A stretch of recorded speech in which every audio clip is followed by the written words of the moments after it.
अस्सलाम वालेकुम। Programme diplomatic economy और आपका होस्ट आमिर अली।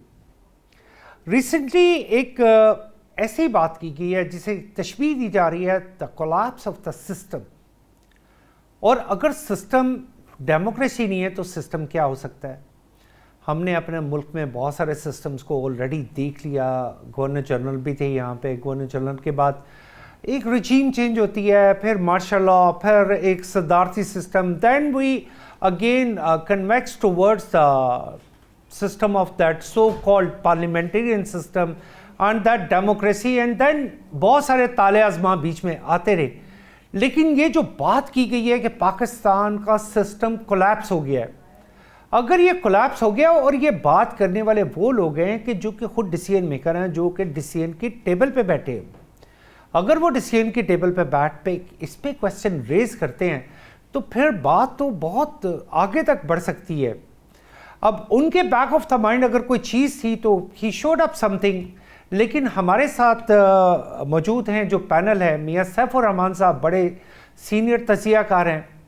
इसके साथ हमारे साथ शफीक भट्ट साहब मौजूद हैं, माहिर मुआशियात है, इंडस्ट्रियलिस्ट हैं, कर्नल सैफ साहब हैं और अहमद हुसैन डाहर साहब हैं। हम सबको चारों को मैं वेलकम करता हूँ अपने शो में। शो का चूँकि टाइटल वही है कि क्या ये सिस्टम कोलैप्स कर रहा है, तो मियाँ सैफ साहब से मैं शुरू करना चाहता हूँ। मियाँ साहब, एक बड़ी छोटी सी बात थी कि गवर्नमेंट क्या वाकई फायर फाइटर के तौर पे काम कर रही है? जैसे कहा गया कि 16 घंटे काम किया जाता है, 14 घंटे काम किया जाता है, but that is like a fire fighter. So it is really that true? अगर वो फायर फाइटर ही है तो उसका इम्पैक्ट क्या हम कैसे जनरेट कर सकते हैं? देखिए, ये जो कह देना कि सिस्टम कोलैप्स कर रहा है, ये तो सब मेरा ख्याल you are playing to the galleries. ये हमारे यहाँ चूँकि रेटरिक जो है बहुत ज़्यादा, गिमिक्री पॉलिटिक्स में बहुत ज़्यादा है। बाद जो हमारे सियासतदान हैं वो डिस्टेंस कर लेते हैं किसी सिस्टम के साथ कि शायद मुझे इसमें बड़ी कोई हीरो वर्शिप मिलेगी और लोग कहेंगे जी बड़ी बांगे दोहल बात कर रहा है, जिस सिस्टम में बैठा उसी को क्रिटिसाइज कर। हाँ, ये बात है ना। देखिए, वो तो ये ट्रेंड है, ये ट्रेंड है कि वो कहते हैं जी बड़ा बहादुर आदमी है, जिस सिस्टम में बैठा उसी को बुरा भला कह रहा है। भाई ये बात नहीं है असल में। बात मुझे ये लग रहा है कि जितने भी सीनियर सीजन या जूनियर पॉलिटिशियंस हैं उन्हें पता ही नहीं कि what do they mean by system. अभी आपने खुद ही बात एक बड़ी अच्छी कही कि बड़ी ताले आजमा लोग भी आ गए, फिर डेमोक्रेसी आ गई, फिर ताले आजमा आ गए, कुछ चीज़ें चेंज होती रही म्यूज़िकल चेयर्स की तरह। और लेकिन जाके कभी हम कोई मॉडल अपना लेते हैं, जैसे अभी सूबों की बात हो रही है, ये टर्की का मॉडल है। कभी हमारे एक ऐसे भी सियासतदान आए थे, वो एक ही वक्त में कई मॉडल्स का जिक्र करते थे। चाइना का मॉडल बड़ा अच्छा है, वी शुड इम्प्लीमेंट इट। कभी वो यूके का मॉडल कह देते थे। तो ये एक हमारा इशू रहा है कि हमारे यहाँ कन्फ्यूजन ज़्यादा है। Otherwise the country is surviving and thriving. देखिए, मैं कहता हूँ सिस्टम की बात छोड़ दें। देखिए, what is the country doing? Country सिर्फ चंद सियासतदानों का नाम तो नहीं है ना। उसमें आमिर अली हैं, सैफुर रहमान है, शफीक भट्ट हैं, हमारे बाकी दोस्त हैं, आपके प्रोफेशनल्स हैं, आपके जर्नलिस्ट हैं, आपके साइंसदान हैं, आपके इंजीनियर्स हैं, आपके स्टूडेंट्स हैं, आपके टीचर्स हैं। We are all elements of national power. हम लोग ग्रो कर रहे हैं फिर भी। और देखें, बाहर के आप भी बड़े टूर्स लगाते हैं, मैं भी लगाता हूँ। हमें जब बाहर के अच्छे एडवांस ममालिक से कभी आके अपने मुल्क में बैठते थे, लोग कहते जी उस कौम की तरक्की का राज क्या है? मैं क्या, अभी राज कोई नहीं है, कोई आसमानों से कोई मनो सलवा नहीं उतरा। उस कौम ने मेहनत की है with sense of direction and जहानत के साथ। और वो सोसाइटीज़ ग्रो कर रही हैं। देखिए, गवर्नमेंट्स और लीडर्स कम एंड गो। अगर अमेरिका में 45-47 सदर आ चुके हैं अब तक विद इन द सिस्टम, वो कितने करिज्मेटिक थे? 2 या 3 करिज्मेटिक होंगे जो हीरो होंगे, बाकी तो सारे काम करने वाले थे। तो सिस्टम में काम की हमें ज़रूरत है, और with a good sense of direction. हर वक्त हम एक हीरो की तलाश में, एक निजात दहंदा आसमानों से उतरेगा, बड़ा खूबसूरत होगा, बड़ा ग्लैमर होगा, स्पोर्ट्स का हीरो होगा या किसी और चीज़ का हीरो होगा।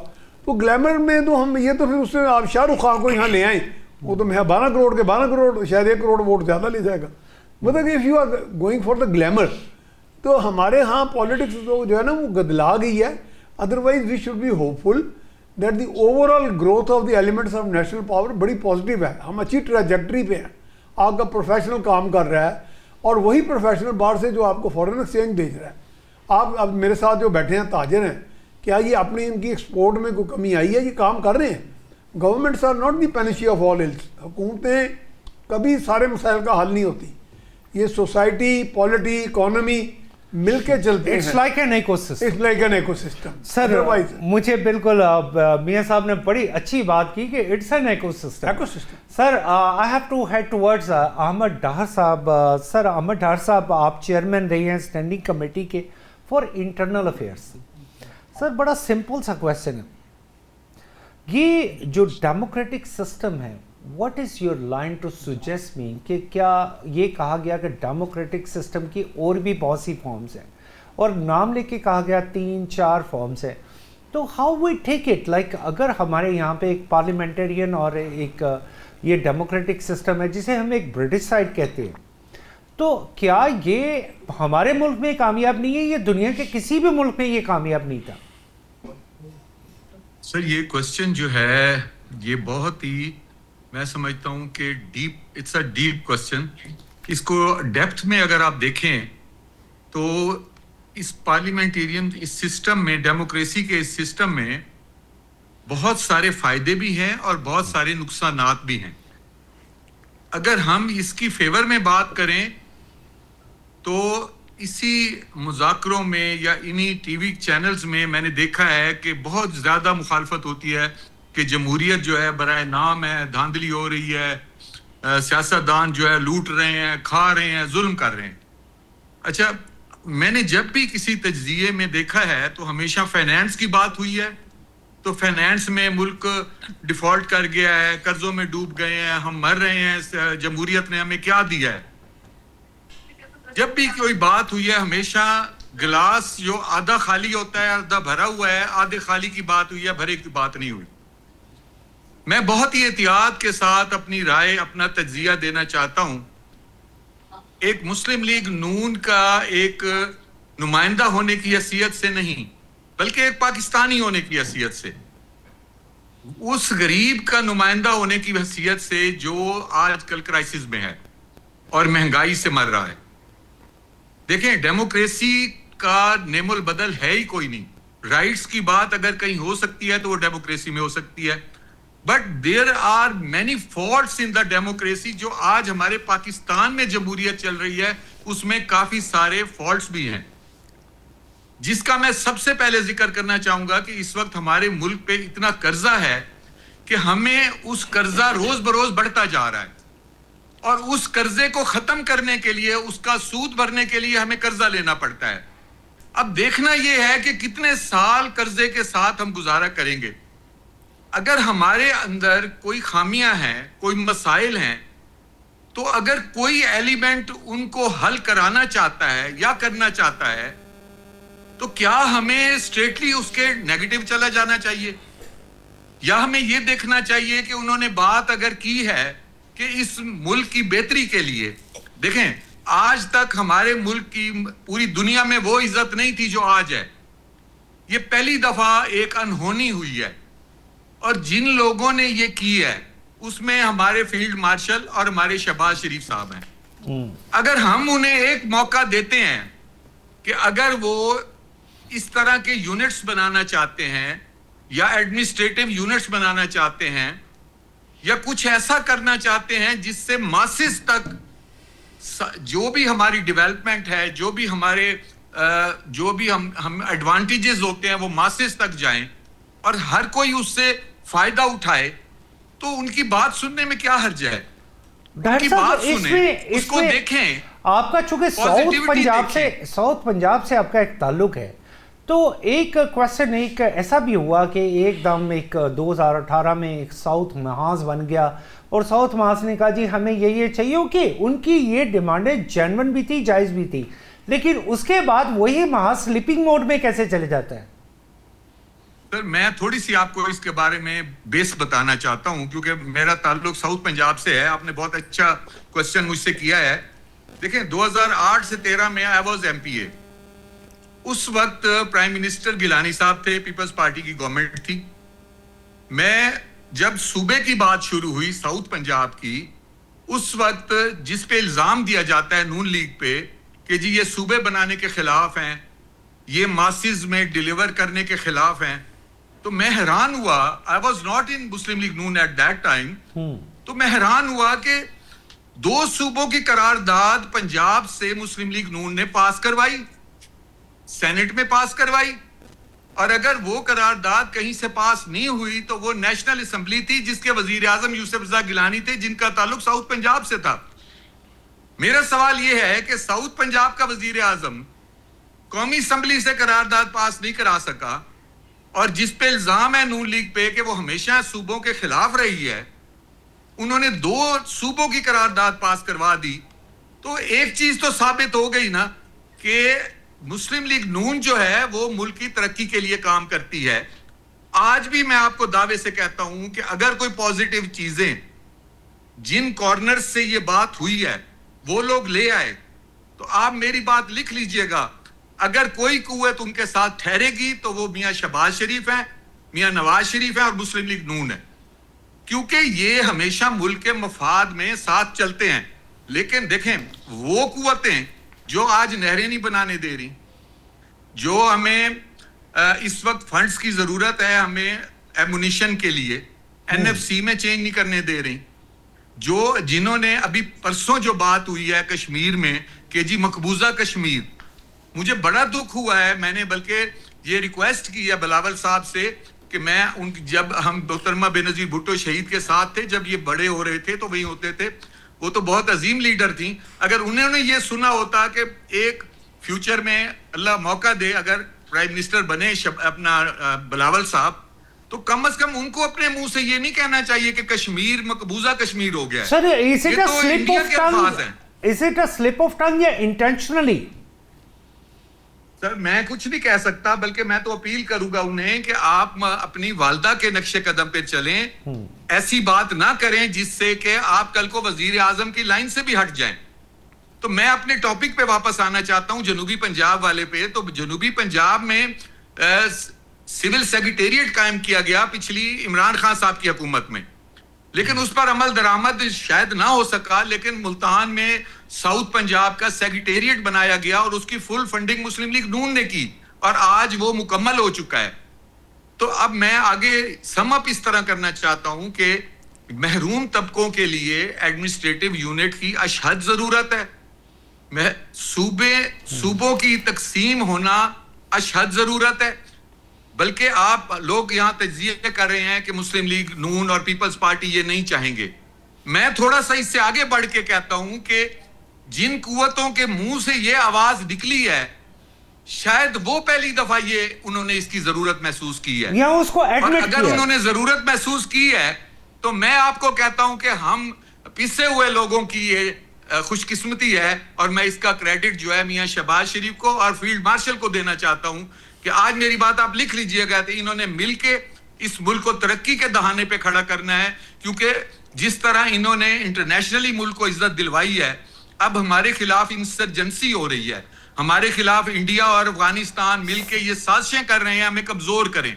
अगर हम अंदर से मजबूत हो गए, अंदर से अवाम के हकूक हम देने लग गए, उनको मासिस तक हम डेवलपमेंट देने लग गए, तो मैं समझता हूं कि पाकिस्तान एक ऐसा किला बन जाएगा जो नाकाबिले तस्खीर होगा। सर अहमद साहब, मुझे जाना पड़ेगा। सर कर्नल सैफ साहब भी हमारे साथ मौजूद हैं, और सेम काइंड ऑफ क्वेश्चन, बड़ा एक छोटा सा क्वेश्चन है, एडमिनिस्ट्रेटिव यूनिट्स एंड प्रोविंसेस, ये बिल्कुल एक सब्जेक्ट है। वैसे मैं ज़ाती तौर पे अगर कर्नल साहब आपसे पहले पूछे तो मैं इसके हक में हूँ कि हमारे सूबे वाकई इतने बड़े साइज़ के हैं। हमारे साथ अफ़गानिस्तान है, ईरान है, जिसके किसी के 28 सूबे हैं, किसी के 32 सूबे हैं, और आबादी भी हमसे बहुत कम है, और administratively they are very active.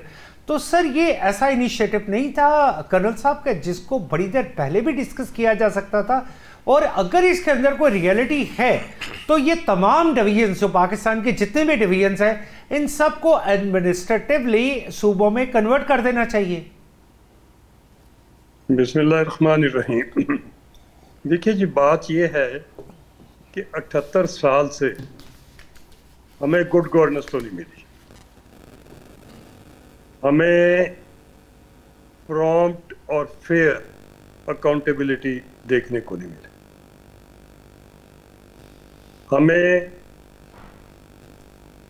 इस अकाउंटेबिलिटी की कन्विक्शन होती हुई, बेशक वो नैब है, एंटी करप्शन है, पुलिस है, अदलिया है, नहीं नजर नहीं आई। कई दहाइयां गुजर जाती हैं इंसाफ के लिए।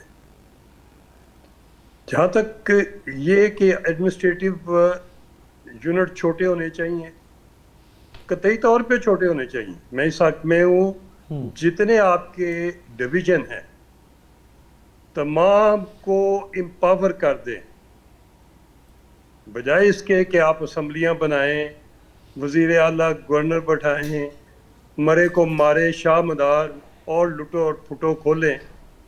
आपके पास एग्जिस्टिंग स्ट्रक्चर है, आपके 37 डिवीजन्स हैं।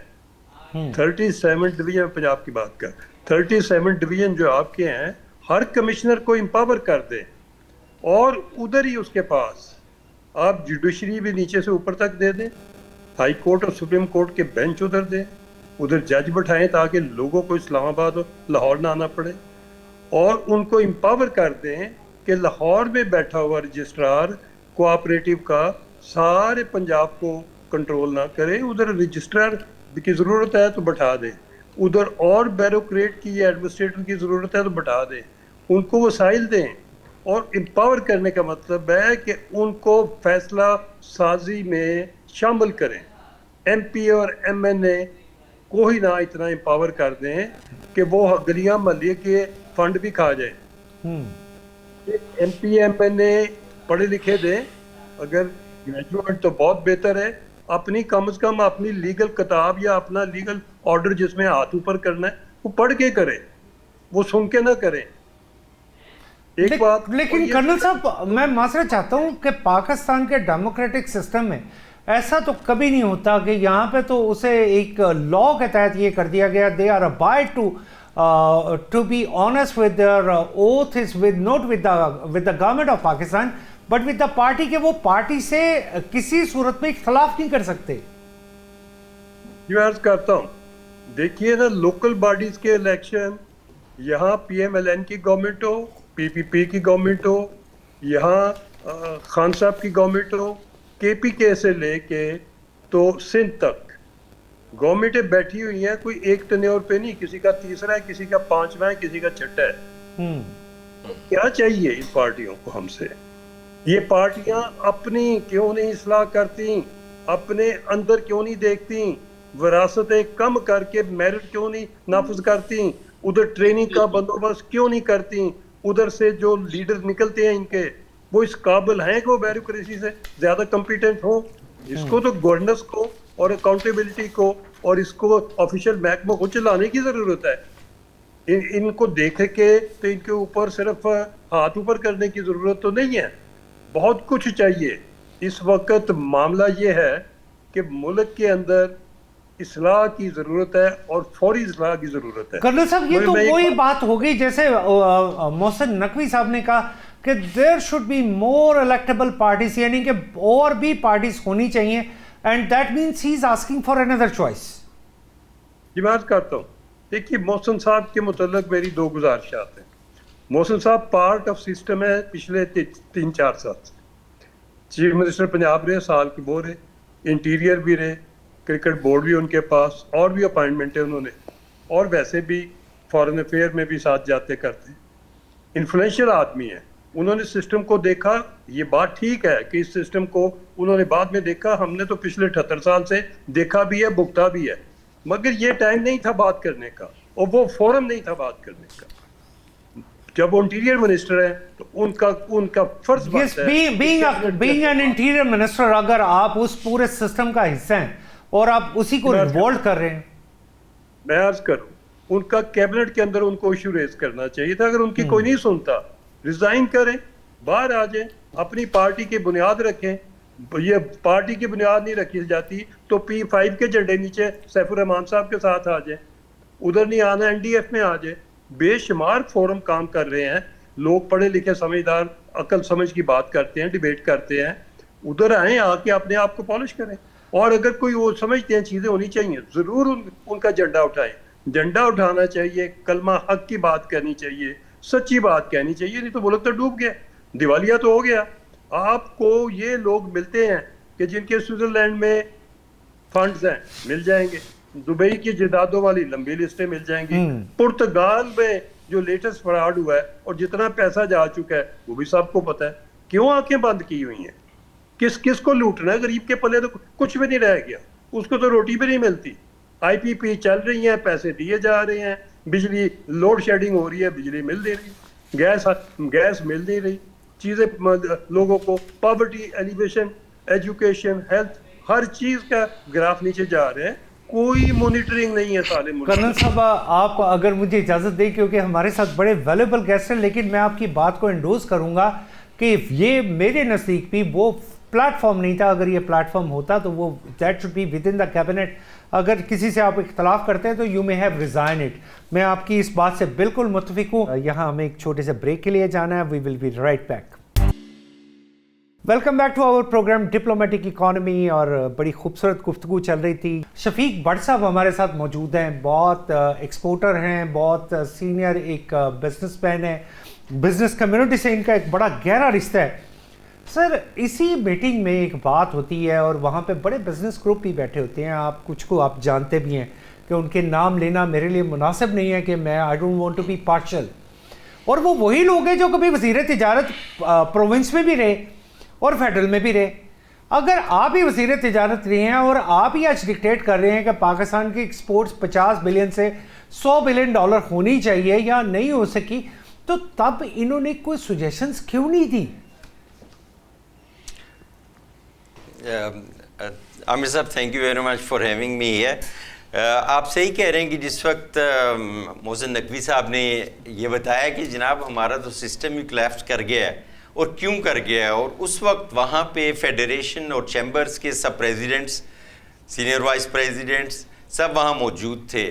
और ये बात उन्हें आज शायद ये सोचने को मिल रही है, लेकिन ये फेडरेशन से, चैम्बर से हर टाइम, हर महीने, हर सबमिट में, हर सेशन में ये उन्हें बताया जाता है कि जनाब हमारी प्रॉब्लम्स हैं क्या, हमारी प्रॉब्लम्स के सॉल्यूशंस क्या हैं, ये भी साथ बताए जाते हैं। उन्हें ये भी बताया जाता है कि जनाब हमारे पास एक पोटेंशल है कि हमारी एक्सपोर्ट्स जो हैं वो बढ़ सकती हैं, हमारी डबल हो सकती हैं। उसके लिए हम लोगों को एक जो हमारी कॉस्ट ऑफ प्रोडक्शंस हैं उनको बेहतर करने के लिए हम लोगों को जो है एक कर्नल साहब ने जैसे आईपीपीस का एक जिक्र किया, तो ये तो वही लोग हैं जो आईपीपीस वाले तो असेंबली के अंदर भी बैठे हुए हैं। सर डेफिनेटली होंगे। देखें, हम लोग अगर उन सब को देखेंगे, अगर आप इस तरीके से देखें जी आईपीपीस में कौन से बैठे हुए, फिर तो हमारी कंट्रीज़ के बहुत से मिनिस्टर्स भी उसके पीछे हैं और भी बहुत से लिंक वहाँ से निकल आते हैं। हम उस चीज़ की नहीं बात करते। देखें, अगर वो आईपीपीस का ये मसला आ रहा है तो ये देखें गवर्नमेंट ने उन्हें ये अप्रूव किया है। अगर उन्होंने अप्रूव किया है तो वो उस कॉन्ट्रैक्ट के तहत ये सारी चीज़ें लेकर आगे चल रहे हैं। बेशक वो गलत है, लेकिन उनकी तरफ से आप पूछें तो कहते हैं कि जनाब ये उस वक्त की ज़रूरत है जिस वक्त पाकिस्तान में 20-20 घंटे की लोड शेडिंग चल रही थी। हमारे पास उस वक्त कोई और ऑप्शन नहीं था। लेकिन आखिरी एग्रीमेंट तो भट्ट साहब 2023 में हो रहा है आईपीपी का।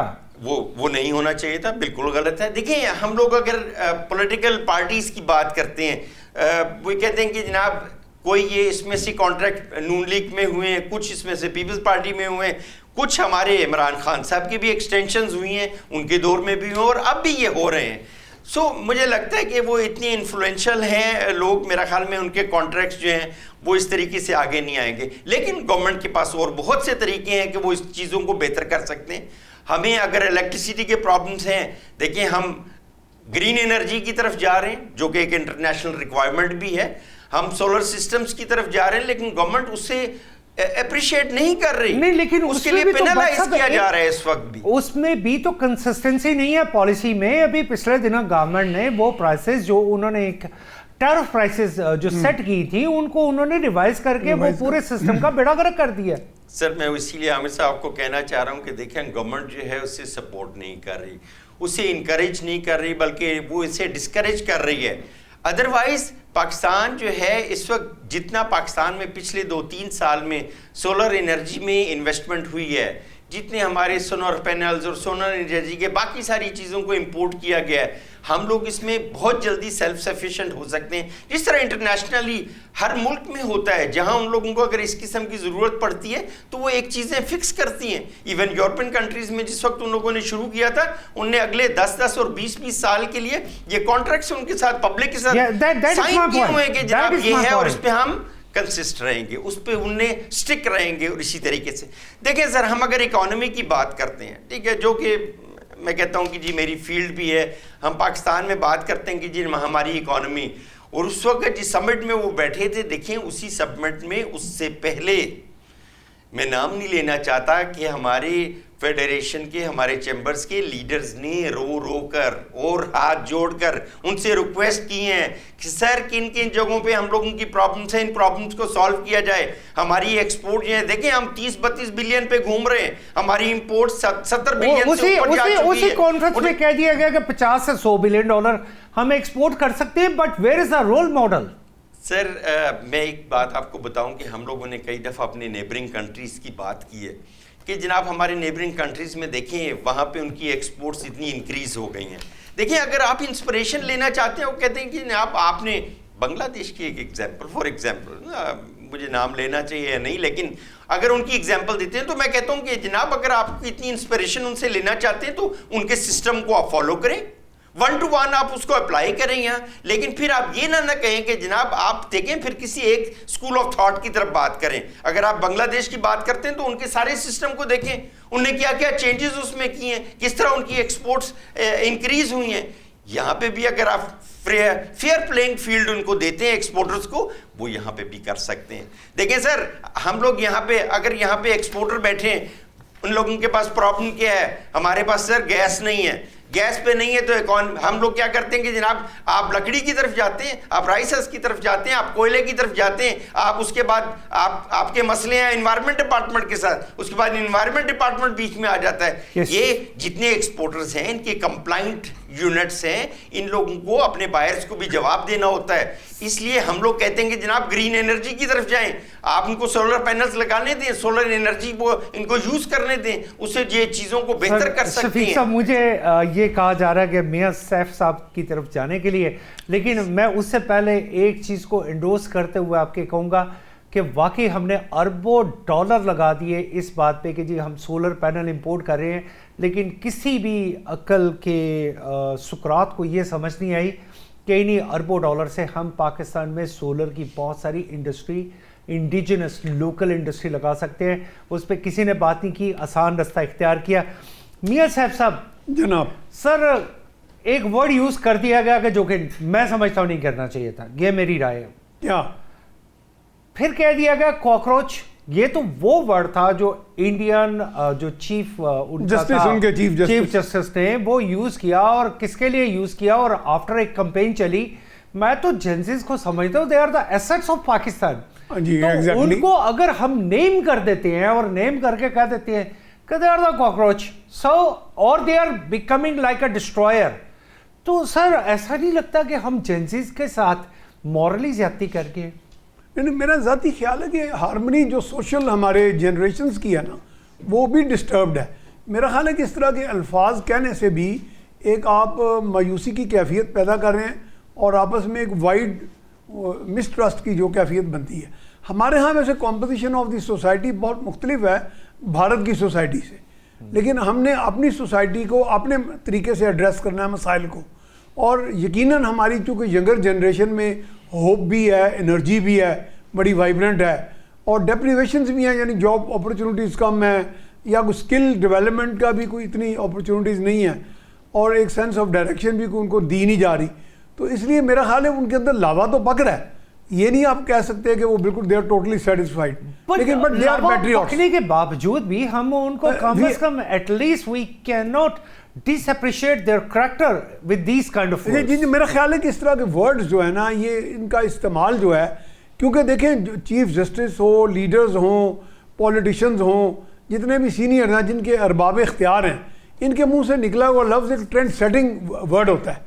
ये मुअल्लम की तरह होते हैं, एक रहबर की तरह होते हैं, तो लोग उसको बड़ा फॉलो करते हैं। जस्ट लाइक यूट्यूब, को यूट्यूब पे एक सेंसेशन चीज़ आ जाए तो लोग उसको फॉलो करते हैं। बड़ी बुरी सी चीज़, बुरी से बुरी चीज़ इतनी प्यारी और इतनी अच्छी लग रही होती है कि लोग बाकायदा, मैं मिसाल एक देता हूँ कि जब भी हम किसी महफिल में जाते हैं, पढ़े लिखे बूढ़े जवान हर तबका फ़िक्र के लोग ही की बात है, पाकिस्तान ख़त्म हो गया, बलूचिस्तान हाथ से निकल गया, के गया।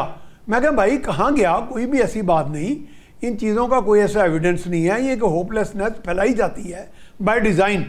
आप उसके अंदर अगर एनालाइज करें तो कोई चीज़ें गई भी हाथ से और कहीं नहीं भी गई। लेकिन ये चीज़ें मियाँ साहब उस यानी कि कम से कम हुक्मरान तबके की तरफ से तो नहीं आनी चाहिए। नहीं, कभी भी मैं समझता हूँ कि हुक्मरान जो है उनको तो फूंक फूंक के चलना चाहिए। गवर्नेंस सिर्फ नाम ये नहीं है कि आप कोई अकाउंटेबिलिटी कर लें, करप्शन फ्री कर दें सोसाइटी। लोगों को होप देना, लोगों को एक लाइन देनी। अभी आपने एक रोड मैप की बात की, रोड मैप देना और उनको होप देना। देखिए होप जो है ना, होपलेसनेस जो है ना आपकी एनर्जी सैप करती है, चाहे फिजिकल एनर्जी हो चाहे मेंटल। तो होपलेसनेस जो है वो उससे हमने कौम को निकालना है, क्योंकि अदरवाइज़ आप जितने मर्जी इकदाम कर लेंगे आप किसी मंजिल पे नहीं पहुंच पाएंगे। तो इसलिए मेरा ख्याल है लीडर्स को बहुत एहतियात करनी चाहिए। और उसमें ये जो प्लेइंग टू द गैलरीज है कि मेरा नाम बन जाएगा, मैं बड़ा हीरो बन जाऊंगा और मैं कल को अपनी पार्टी बना लूंगा। हाँ बिल्कुल बिल्कुल, वो चीज़ मेरा ख्याल है। मियां सैफ साहब आपकी बात से बिल्कुल मुत्तफिक हूँ। सर कर्नल सैफ साहब हमारे साथ मौजूद है। कर्नल साहब आपसे हमेशा थोड़ा सा मुश्किल सवाल पूछता हूँ, तो अभी भी सवाल मुश्किल ही है सर मेरा। सर एक प्रेजेंटेशन दी गई मियां आमिर महमूद साहब की तरफ से, and that is for like a segregation, या हम क्या वर्ड यूज़ कर सकते हैं, एडमिनिस्ट्रेटिव यूनिट्स। जो भी अगर एडमिनिस्ट्रेटिव यूनिट्स बनते हैं तो वो at the basis of what, और उसके बाद जो एडमिनिस्ट्रेटिव है यानी हम कैसे ये समझेंगे कि under the federal government, under the provincial government including with the मुकन्ना, आप उसको कैसे इंटीग्रेट कर सकते हैं, उस पर किसी ने बात नहीं की। जी मैं अर्ज करता हूँ, गुजारिश ये है जी कि सूबे बनाने वाली बात जो है इसको तो शेल्फ कर दें। सूबों के साथ गवर्नरियाँ हैं, सूबों के साथ असम्बलियाँ हैं, सूबों के साथ डेवलपमेंट फंड हैं, सूबों के साथ जो चीज़ें लगी हुई हैं वो उन्होंने तो हमें पहले ले डूबी हैं, और सूबे बनाने के तो मैं हक में नहीं हूँ। आपके पास यूनिट आपके एडमिनिस्ट्रेटिव हैं जिस तरह आपने कमिश्नर बैठाए हुए, डिवीजन कहते हैं उनको, और उनका काम को खास नहीं है। जितना काम है वो डिप्टी कमिश्नर लेवल के ऊपर डिसेंट्रलाइज्ड है, उस काम को सेंट्रलाइज करें कमिश्नर लेवल पे। और डिवीजन लेवल पे जो चीज़ें चाहिए, आपके जो स्टेट पिलर हैं, स्टेट पिलर में आप हेल्थ दें उधर, एजुकेशन दें उधर पुलिस दें उनको, उनके अलावा उधर लॉ एंड ऑर्डर दें, उनके पास जितने भी आपके वेलफेयर के प्रोजेक्ट्स हैं उनको दें, और उनको एम्पावर करें कि वो फाइनल डिसीजन दें। हर जगह के ऊपर आप board of citizen, senior citizen बैठाएं जो कम्पिटेंट हो, जो क्वालिफाइड हो, जो उस काम को जानते हो, जो अपने इलाके के बाअसर आदमी हो। मैं हमेशा तजवीज़ देता हूँ कि पंचायत से लेके फेडरल गवर्नमेंट तक 21 लोगों की एक कमेटी होनी चाहिए जो कि सारे डिसीजन ले, इंक्लूडिंग छोटे मोटे ऑफेंसेस, जुडिशल। और इसके लिए जो अमेंडमेंट करनी पड़े वो कर दें, जो अमेंडमेंट करनी पड़ती है आपको वो करके आप कॉन्स्टिट्यूशन को डिसेंट्रलाइज करें। दुनिया जान सारी ने किया हुआ। एक यूनिट कैसे होने चाहिए, यूनिट बराबर होने चाहिए तकरीबन, और यूनिट का कंपटीशन होना चाहिए हर मामले में, स्पोर्ट्स में, गवर्नेंस में, अकाउंटेबिलिटी में, डिलीवरी में, प्रोजेक्ट्स में, एक्सपोर्ट में, हर चीज एक इंटरनल कंपटीशन क्रिएट किया जाए आपका, जिसका मतलब ये हो कि हर सुबह एक दूसरे से आगे बढ़ने की कोशिश कर रहा है। जी बिल्कुल, वो आप उनका कंपटीशन कराएं और उसको कंपटीशन के ऊपर उनको अवार्ड दें। फेडरल गवर्नमेंट उसके ऊपर फंड और अवार्ड और एडिशनल इंसेंटिव रखे, जो यूनिट आगे निकले उसको दें जो वो चाहता है। एक बात। दूसरी चीज़ ये कि ये देखिए कि हम गए क्यों। बात ये है हमें दिवालिया हो गए हैं, कर्जों ने दिवालिया किया। हर गवर्नमेंट आई है उसने कर्जा लिया, हर गवर्नमेंट आई है उसने आईपीपी लगवाई है, हर गवर्नमेंट आई है उसने शुगर की एक्सपोर्ट करवाई है, फिर इंपोर्ट कराई है। हर गवर्नमेंट आई है वीट को उन्होंने इधर से कंट्रोल किया है, इधर फार्मर का बेड़ा गर्क किया है, बाहर से 10 लाख टन की बातें हो, क्या हो गया हमें? हम कर्नल साहब, लेकिन इसमें मैं एक सेगमेंट की बात करना चाहता हूँ, that is a local bodies. आपने उसका जिक्र नहीं किया कि अभी भी जो नर्सरी है, क्या ये हमारे जो एग्जिस्टिंग सियासतदान है ये लोकल बॉडीज के उस इन्फ्लुएंस से डरते हैं कि लोकल बॉडीज में कोई ऐसे लोग आ सकते हैं जो इनकी रेट को चैलेंज करते हैं? मैं अर्ज करूं, लोकल बॉडीज प्री रिक्विजिट होनी चाहिए हर एमपीए के लिए। एमपीए के लिए बंदा एलिजिबल ना हो जब तक उसने लोकल बॉडीज में टेन्योर पूरा ना किया हो, ताकि लोगों ने देखा हो कि अपने गली मोहल्ले में, अपने इलाके, अपने यूनियन काउंसिल में ये कितना का बड़ा लुटोर फुटो था या कितना का बड़ा ऑनेस्ट और कॉम्पिटेंट। ये प्री रिक्विजिट कर दें, क्वालिफिकेशन प्री रिक्विजिट कर दें, असेंबली में जाने से पहले मेरिट के ऊपर लोगों को ले जाएं और उधर फिक्स कर दें कि इतनी सीटें जो है वो ये आईटी वालों की हैं, इतनी साइंटिस्ट की हैं, इतनी एजुकेशनिस्ट की हैं, इतनी जर्नलिस्ट की हैं। उधर आप सारा ब्रेन इकट्ठा करें और उस ब्रेन से काम करवाएं। ये क्या आपने आपने जगह जगह आपने ऐसे फोरम बना दिए हैं जिधर ना कोई अकल नजर आती है, ना क्वालिटी नजर आती है, ना नॉलेज नजर आता है, ना कंपिटेंस नजर आती है। और अगली बात, कर्जे लेने पे बैन लगा दें, कर्जे लेने पे बैन लगा दें। आप इस कर्नल साहब, आप इसे पॉलिटिकल कर्जे अगर कह दें तो वो ज्यादा बेहतर है, अदरवाइज तो पूरी इंडस्ट्री की सर्वाइवल बड़ी मुश्किल हो जाती है। मैं अर्ज करूं, उसकी सर्वाइवल के लिए जो आपने डिफॉल्ट रोक के बैठे हुए हैं, दिवालिया, मैं बड़ी अच्छी प्रपोजल पिछले दिनों से एक थिंक टैंक ने भेजी मुझे, बहुत उसमें लॉजिक थी, डॉक्टर इकराम की और डॉक्टर हसन ने। आप उसको स्टडी कीजिए, अपने एक्सपर्ट को दीजिए। वो ये कहते हैं कि डिफॉल्ट डिक्लेयर जल्दी कर दें, आप बच जाएंगे।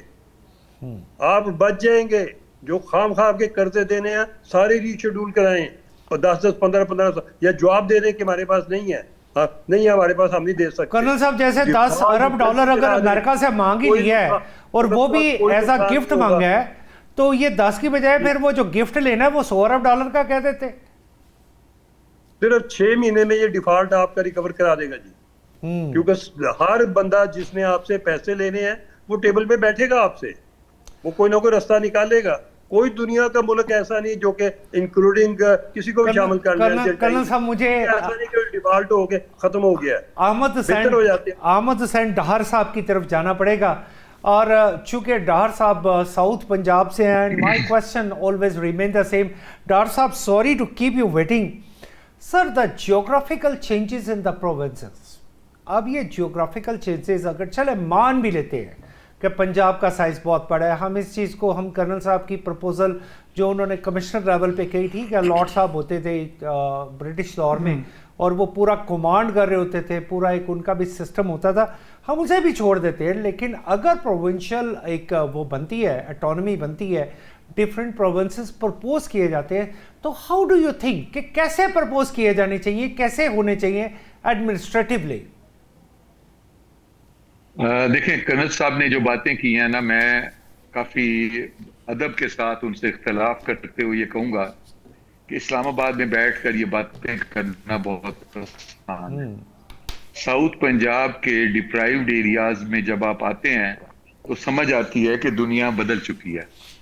जब तक आप एडमिनिस्ट्रेटिव यूनिट्स लोअर लेवल तक नहीं बनाएंगे, जब तक एडमिनिस्ट्रेटिव बना के लोगों को राइट्स उनके घर, उनकी इलाकों में नहीं देंगे, जब तक आपको एक तबादले के लिए लाहौर जाना पड़े और वो साउथ पंजाब से जाना पड़े, जब तक आपको हर चीज के लिए यानी पाकिस्तान के 3 यानी सूबा जो है पंजाब, वो सबसे 3 हिस्सों में है, यानी दूसरे सूबों से 3 गुना बड़ा है। तो आप कह रहे हैं कि इस यूनिट को ऐसे ही रहने दें। और आप सिंध को देख लें कि जिस तरह इंटीरियर से और कराची की सूरत हाल है, कराची को किसी देखें उस वक्त आप देख लें दुबई में और इन इलाकों को रेत हुआ करती थी, और उस वक्त कराची का क्या शान थी और आज कराची का पहुंच गया। देखें, ये बेसिक चीजें हैं कि अगर किसी ने ये बात की है, मैंने पहली दफा एस्टेब्लिशमेंट के मुंह से या उनके कॉर्नर से ये बात सुनी है कि वो एक एडमिनिस्ट्रेटिव यूनिट्स के हक में उस चैनल से बात हुई है।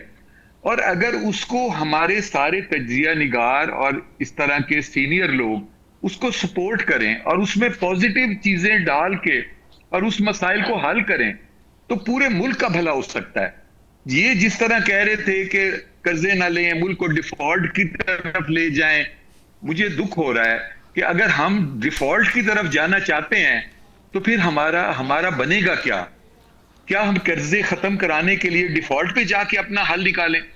मैं साउथ पंजाब के बारे में थोड़ी सी बात करना चाहता हूं कि साउथ पंजाब में इस वक्त वहां पे मुल्तान में सिविल सेक्रेटेरिएट बन चुका है, लेकिन वहां पे 12वें स्केल के तबादले भी मुल्तान में नहीं हो रहे, 8वें स्केल के तबादले भी नहीं हो रहे, और यहां पे हमें हर काम के लिए लाहौर जाना पड़ता है।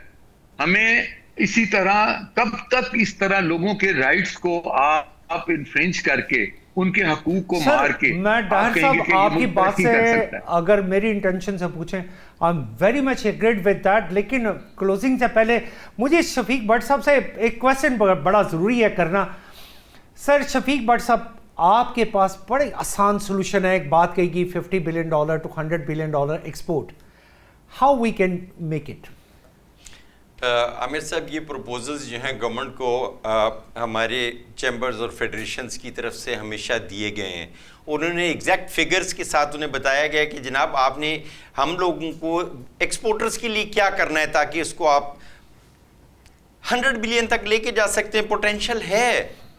देखिए, आपकी बेसिक रिक्वायरमेंट्स जो हैं उन्हें सिर्फ पूरा करने की ज़रूरत है, और एग्जैक्ट ये फिगर्स के साथ बताया गया कि हमें क्या क्या चीज़ें, अगर ये इलेक्ट्रिसिटी की बात करते हैं, हम गैस की बात करते हैं, हम आपकी तरफ से प्रपोजल जाती है? बिल्कुल जाती हैं, बिल्कुल जाती हैं, और ये गवर्नमेंट के पास हमारी तरफ से, और हर साल प्रपोजल्स बना के दी जाती हैं, और हर साल हमें उन्हें बताते हैं कि जनाब क्या क्या चीज़ें कैसे। देखिए, हम लोग इस वक्त अगर सर्वाइव कर रहे हैं तो हमारे फॉरेन जो पाकिस्तानी अब्रॉड, वो बेचारे, अगर हम लोगों की 50% तो हम लोगों के डेफिसिट मोर देन दैट, अगर वो भी नहीं होते तो मुझे नहीं पता, वो जिस तरह कर्नल साहब कह रहे हैं उससे पहले ये डिफॉल्ट हो चुके।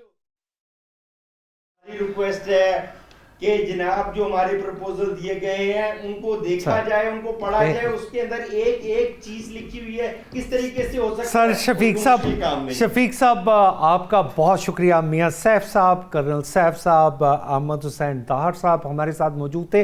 हर किसी ने अपनी राय दी। आपके फीडबैक का इंतजार ज़रूर रहेगा, लेकिन मेरी पर्सनल ओपिनियन है कि वो कौमें जो ये कहती हैं कि we are going to default, ये उनकी ज़हनी शिकस्त होती है, उस पर हमें कभी भी I am never agreed for that. आपकी फीडबैक का इंतजार रहेगा। हमारा प्रोग्राम डिप्लोमेटिक इकोनॉमी, इंशाल्लाह सी यू इन नेक्स्ट वीक।